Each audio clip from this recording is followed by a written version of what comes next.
রাখি বন্ধনের দিনটা খুব খুব মজা করলাম বাড়িতে গিয়ে ভাইয়ের সাথে। হ্যালো। রাখি বন্ধনের দিনটা আমার কাছে খুব স্পেশাল, কারণ একটা বছর পার করে আবার আসে। ছোটবেলা খুব মিস করতাম এই দিনটা, কারণ সবাইকে দেখতাম দাদা কিংবা ভাইকে রাখি পরাচ্ছে, কিন্তু আমি পরাতে পারতাম না।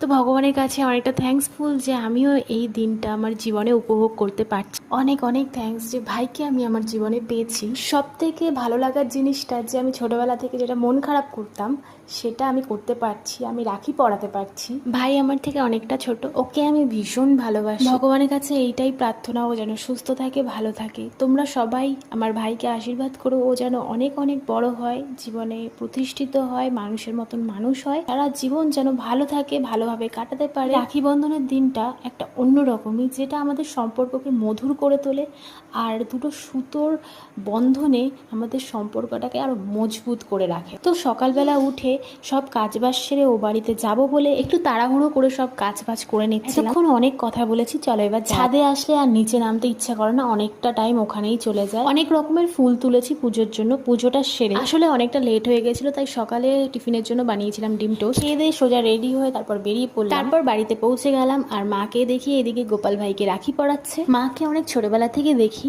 গোপাল ভাইকে আর শিব ঠাকুরকে রাখি পরাতে মায়ের দুই ভাইয়ের নামে, কারণ মামা বাড়ি অনেকটাই দূর। পূর্ণিমার দিনে মামারা সেভাবে আসতে পারে না, মায়েরও যাওয়া হয়ে ওঠে না, তো সেইভাবে আর কি গোপাল ভাইকে পড়া। দেখো গোপাল ভাইকে কতটা সুন্দর লাগছে। তারপর তাড়াতাড়ি করে ভাইকে রাখি পরাতে বসে পড়লাম, কারণ একটা টাইম থাকে, সেই টাইমটা 1টা পর্যন্ত ছিল। মা বলছিল তাড়াতাড়ি কর। এইদিকে সমস্ত নিয়ম টিয়ম করে ভাইকে রাখিটা পরিয়ে নিলাম, আর এদিকে 5 রকমের মিষ্টিও এনেছিলাম, সেটা ভাইকে খাইয়ে দিলাম, আর ভাইও আমাকে খাইয়ে দিয়েছিল। তো ভাই বললো আমাকেও রাখি পরাবে, তারপর এদিকে আমাকে রাখি পরিয়ে দিচ্ছিল। আর তো তারপর ও আমাকে রাখি পরিয়ে এই দেখো আমাকে ও আশীর্বাদ করে দিচ্ছে। তো ছোটদেরও আশীর্বাদ দরকার আছে, খুব ভালো লাগলো। তারপর এদিকে আমাদের দেখা দেখি মামামেরও খুব ইচ্ছা করেছে রাখি পরাবে, তো মামামও এইদিকে রাখি পরিয়ে নিচ্ছিল।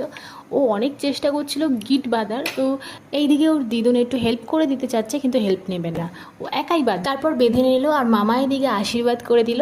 তো তারপর আমরা একটুখানি ফটো তুলে নিলাম। তো এইদিকে রান্নাও কমপ্লিট হয়ে গেছিলো। মা আমাকে জিজ্ঞেস করেছিল কি খাবি, তো আমি বলেছিলাম একদম নর্মাল করবে, কারণ চিকেন ছিল, যেহেতু চিকেন আমার খুব ফেভারিট, চিকেনের সাথে আমি বেশি কিছু খেতেও পছন্দ করি। তো দুপুরে লাঞ্চ কমপ্লিট করার পরে আমি আর তারপরে ভিডিও ক্লিপ নিতে পারিনি।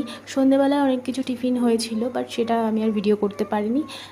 একবারে রাতের আমি ডিনারটাই দেখাচ্ছি তোমাদের। রাতের ডিনারে ছিল গরম গরম ফুলকো ফুলকো লুচি, যেটা আমার খুব ফেভারিট। আমাদের ঘরে লুচি সবাই খেতে খুব পছন্দ করে, বাট আমি, মাম্মাম আর ভাই আমরা একটু বেশি পছন্দ করি খেতে। গিয়ে লুচি করা কমপ্লিট হয়ে গেছিলো মতন, ভাই আর মাম্মামকে খেতে দিয়ে দেওয়া হয়েছিল। তারপর এদিকে আমরাও খেতে বসে পড়েছি লুচির সাথে চিকেন, জাস্ট ওয়াও কম্বিনেশন। তো আমার